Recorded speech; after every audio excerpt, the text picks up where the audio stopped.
Buen Camino. Come with us on our Camino Francés pilgrimage from Léon, Spain to Santiago de Compostela. A March 22nd start date fit well into my work schedule, and at the same time it offers up less congestion on the Camino, cooler days, and opens up the possibility of nabbing the best accommodations. It also puts Easter Sunday inside our pilgrimage, as well as the Holy Week events, including the Semana Santa or Penance Procession in Léon. Our itinerary split our Camino into 13 segments, covering 195 miles, with daily distances ranging from 11 miles to just over 20 miles. Though this itinerary is less than half the length of the full Camino Francés, it still includes spectacular cultural sites, picturesque views, wonderful people, and is all packaged inside a spiritual journey established over a millennium ago. Segment 1 started by taking a left out of our Hotel Real Collada. On the way out of town, you pass the Plaza de San Marco. It takes no time to settle into the routine of following the yellow arrows and waypoint markers. Here is a heads up. The alternative routings can be very tricky, so stay alert. Today we are headed to Albergue San Antonio de Padua, which is located just before Vilar de Mazarife. Today was a 12.8-mile warm-up with a slight elevation change. It took a while to get out of the city, but once we got to the scrubland, we knew we were on our way. Today's day 2. We have 18 miles ahead of us. Buen Camino. We go. Segment 2 was a bit of a wake-up call for us. Today we learned 18.8 miles is a far piece, and having breakfast at 8 a.m. burned too much daylight. We were on a good pace until Hospital de Orbigo. The bridge and quaint village slowed us down, and by the time we got to San Justo de la Vega, a few miles short of Astorga, we decided we needed to taxi in order to have time to explore Astorga and to get out of the wind and rain. With Easter being so early this year, the weather gave us 2 snow days at the higher elevations and plenty of rain several other days. More on this later. Once we checked in at the Hotel Villa de la Plata, we headed to get some chocolate and to see the Palacio Episcopal, a Gaudí masterpiece. I am a fan of Gaudí and want to return to Barcelona to see the finished Sagrada de Familia in 2026. Segment 3 took us from Astorga to Rabanal del Camino. By segment 3, we were starting to dial it in. Today was a 12.6-mile day, finishing right as snowflakes started to fall. We enjoyed the Posada El Tessin Hotel for its great service and delicious food. We were sad we did not go hear the Gregorian chants of the Benedictine monks at the San Salvador del Monte Arago. We were just too tired. We are slow and steady hikers, so an early start is required to have time to relax and enjoy the new day's destination. Today we are on day 4. Today we leave Rabanal del Camino from Malanesco. We will travel to the highest point of our Camino, and we will also get to the Cruz de Ferro, which is the iron cross to leave our stones. Buen Camino. Segment 4 from Rabanal del Camino to Molinesca. A 15.8-mile day with lots of elevations, gain and descent, which started with a tough decision. It lightly snowed overnight at the hotel, which was a leading indicator that there would be accumulation of mixed snow and ice going over Cruz de Ferro. After a quick discussion that included the fact we only had our trail runners and no hiking boots, the day's big miles, steep grading with an altitude increase of 4,983 feet, after which there is a 3,406 feet of downhill. The only safe choice for us was to take a shuttle over Cruz de Ferro and start hiking on the other side once the snow and ice transitioned back to blacktop. We were disappointed, but we got to hike another day. After talking to several pilgrims who muscled through the slurry, some told us they stayed primarily to the road given the conditions, while others took to the trail. One of our acquaintances said he took a misstep and ended up breaking through an ice bridge and got soaking wet. Wes's motto has always been, "Wet roots and rocks are not your friend," and now he added, "Ice and snow are best done with boots and crampons." Yikes, our knees were barking when we made it to the Casa El Palacio in Molinesca. The downhill is hard for us, even going slow. Segment 5 was 14.4 miles from Molinesca to Cacabelos. Lots of road walking with not too much up and down. We made it with plenty of time as we picked up our pace to finish the day before the heavier rain settled in. Tonight's stay was at the Hostel Santa Maria, a simple but comfortable hotel, but with a convoluted check-in process. We found eating a late lunch as the last meal of the day was key to a good night's sleep. With most restaurants closing around 4 p.m. and reopening at 7 for dinner, it put us past our hiker's midnight, aka 8 p.m. Also, I wanted to attend Mass along the way, and with many services starting at 7 p.m., eating dinner after Mass would be no bueno. As a point of reference, because it was Holy Week, many of the churches in the smaller villages were closed as the priests were attending events in the larger cities. Segment 6. Today was mostly spent thinking about Day 7. Day 7 will be the hardest day of the trip. Regardless, today we hiked on from Cacabelos to Las Herradillas, 16.6 miles and mostly flat. We stayed at the Palacio del Bierzo. This hotel gets top marks in our books, in part because it has received a Michelin recommendation. We found it easy to skip breakfast, and instead, we would simply stop for food and coffee at the first cafe along the way. A few mornings, however, coffee was many miles deep into the day. We brought along a protein mix to start each day, which really helped. There were times we could ask for a picnic breakfast or just purchase food the evening before. We brought energy bars with us and quickly learned not to eat any of them later in the day, as it made for a restless night's sleep.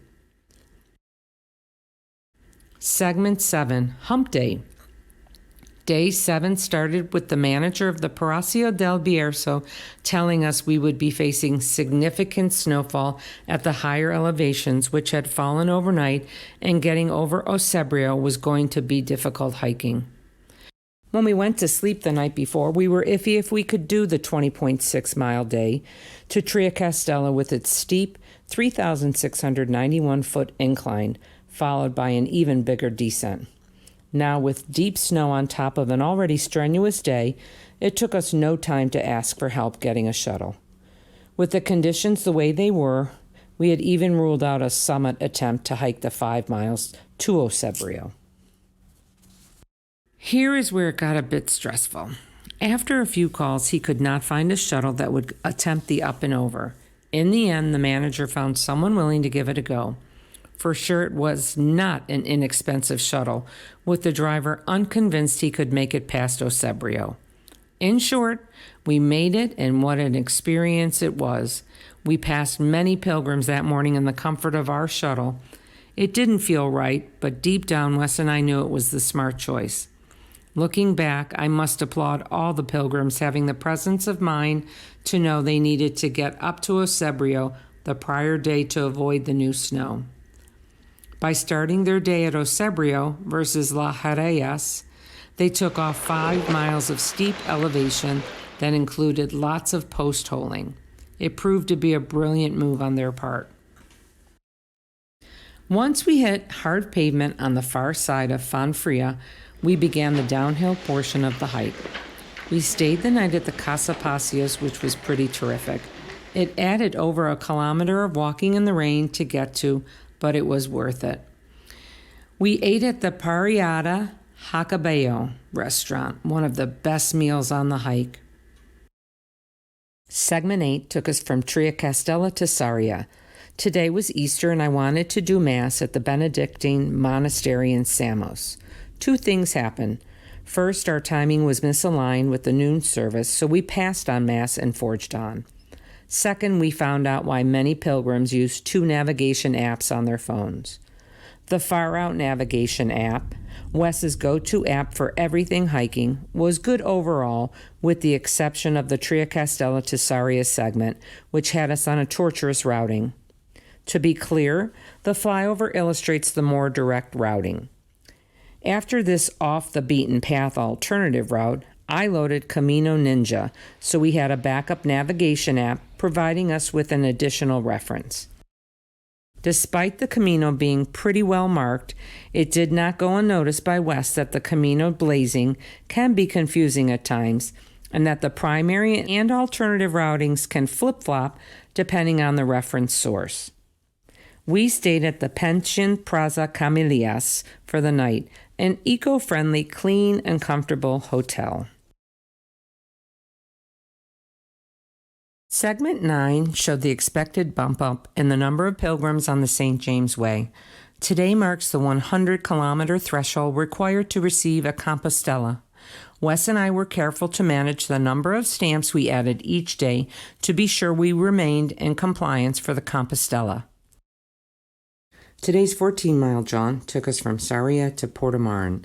I remember reading a post that talked about how spring rain on the Camino is inevitable. The best way to deal with it is do not let it bother you. We stayed at one of the staples in this wonderful city, the Posada de Portimão, located 2 blocks from the town plaza, another very special hotel we had the privilege to stay at. We kicked around the plaza for the balance of the afternoon, enjoying light conversation with other pilgrims. Afterwards, we went to the supermarket to get breakfast food and snacks for the next day's early start. Segment 10 took us from Portimão to Palas de Rei, a 15.3-mile day, into our pick of the nicest accommodations so far, the Casa Leopoldo. Just terrific, a warm and caring homestay. We noticed that many of the pilgrims start out well before sunlight. Many do this to arrive early enough to score the best albergues at their planned destination for that night. We started most of the mornings before dawn, even though we had firm room reservations each night. It was an easy trade-off for us to start early. By doing so, we could enjoy a slower pace and still finish by 4 p.m. The most memorable items for the day in Palas de Rei was window shopping, great spaghetti bolognese, and the best ever sangria, but the real standout was the Casa Leopoldo. I was surprised how much of my high school Spanish hung with me. It proved to be sufficient enough to let us blend in well on the Camino. Segment 11, from Palas de Rei to Arzua, a 17.5-mile day, the prospects of which just overwhelmed us, given its reference rating of hard. We were starting to fatigue and our knees were feeling the miles. Wes's feet had swollen to the point he lost a nail, so we decided to taxi to the halfway mark, Malid, the place where octopus is a staple, and called it a solid compromise. So just as we had done the day before, we dropped off our luggage at the front desk prior to the 7:30 cutoff for the baggage transfer and then jumped into a taxi. Today's hotel was La Casona de Nene. We were proud of our accomplishments given all of our joint replacements and the iffy weather we had to contend with. Perhaps if I had more time away from school, we could have shortened some of the long segments. No doubt this journey is both a physical and mental challenge.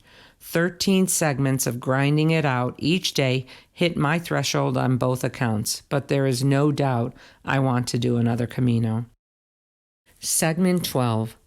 12.2 miles to O Pedrosa and the outskirts of Santiago de Compostela. Our hotel for the night was the Casa Santaya. Mass tonight was at the Church of Santa Eulalia, known for its scalloped altar. We were getting excited as we neared Santiago de Compostela. We wanted to share with you some information on the company who set up our Camino journey, Pygmy Elephant. This is the 3rd time we have used Pygmy Elephant. The name of the company is cleverly riddled in the truth that a small journey can make a big difference in one's life. Andrew's company specializes in turnkey, Self-guided adventure hikes. They do a great job listening to your needs and expectations and then knock themselves out, matching them up with what's possible. We laid out that we wanted private rooms each night and an attached bathroom. They worked out all the details and sent us a color booklet and its PDF with all the needed information for a self-guided hike. Segment 13, 11.6 miles and the payoff. O Pedroso to Santiago de Compostela. This pilgrimage really made a mark on us. We feel blessed that we were able to make this journey, just like so many before us. There was beauty all around us, even in the rain, snow, and mud. As we entered Santiago, the excitement and the sense of accomplishment was overwhelming. We sat with fellow pilgrims we met along the way after they cheered when we walked in. Wes and I soaked up the experience alongside of what looked like 100 other pilgrims, all marveling at this magnificent cathedral.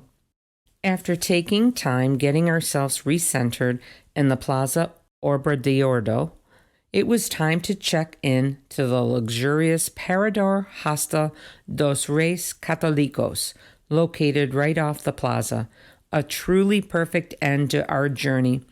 This hotel is said to be one of the oldest hotels in the world.